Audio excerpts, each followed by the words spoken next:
আবেগ দিয়ে কাজ নিলে হবে না, আবেগী ধর্ম পালন করলে হবে না, বিবেকী ধর্ম। আবেগী ধর্ম হচ্ছে যে বড় বড় স্বপ্ন, যে এটা হচ্ছে বেটার চান্স, মনে হয় আমরা একেবারে ইসলামকে রাষ্ট্রীয় পর্যায়ে কায়েম করেই ফেলে দেব।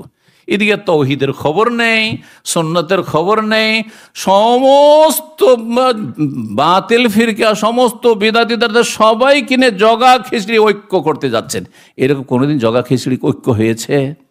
হ্যাঁ, যদি আপনাদের আপোষে অন্তরের বিশ্বাস, একজন বলছেন এইদিকে কিবলা আর একজন ওইদিকে কিবলা, ও যাই হোক ভাই, আপনি ওইদিকে কিবলা মনে করেন, আমি এইদিকে কিবলা মনে করছি, কিন্তু আমরা সবাই এক হয়ে যাই, হবে? কখন এক হবেন? একটু পরে ঝগড়া শুরু করে দেবেন, নামাজের সময় আসলে ঝগড়া শুরু হয়ে যাবে। হ্যাঁ, হবে না? হবে না? তো ঐক্য হইতে হবে কিসের ভিত্তিতে? ঐক্য হইতে হবে এক আল্লাহর ভিত্তিতে, তাওহীদ লা ইলাহা ইল্লাল্লাহর ভিত্তিতে হয়। ঐক্য হইতে হবে মুহাম্মদুর রাসূলুল্লাহর ভিত্তিতে। সহজ কথায়, এক আল্লাহর ইবাদত করবেন, এক রসুলের তরিকায় চলবেন। রসুলের তরিকা কোরআনে পাবেন, না হয় সহিহ হাদিসে পাবে। রসুলের তরিকা শুধু মানুষের বিনা দলিলের কিতাবাদিতে পাবেন না।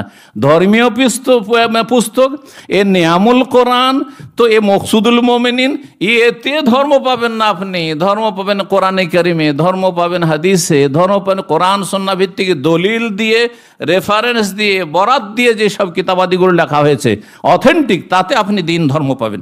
তো আবেগ দিয়ে কাজ নেবেন না। এই আবেগী হওয়ার কারণেই রাসূলুল্লাহ সাল্লাল্লাহু আলাইহি ওয়াসাল্লামের চাচা হেদায়েত হয়নি।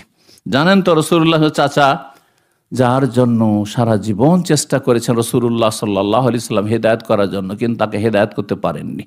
অথচ সেই ব্যক্তি নবী সাল্লাল্লাহু আলাইহি ওয়াসাল্লামের সবচেয়ে বেশি হিতাকাঙ্ক্ষী ছিল নিজের বংশের ভিতরে।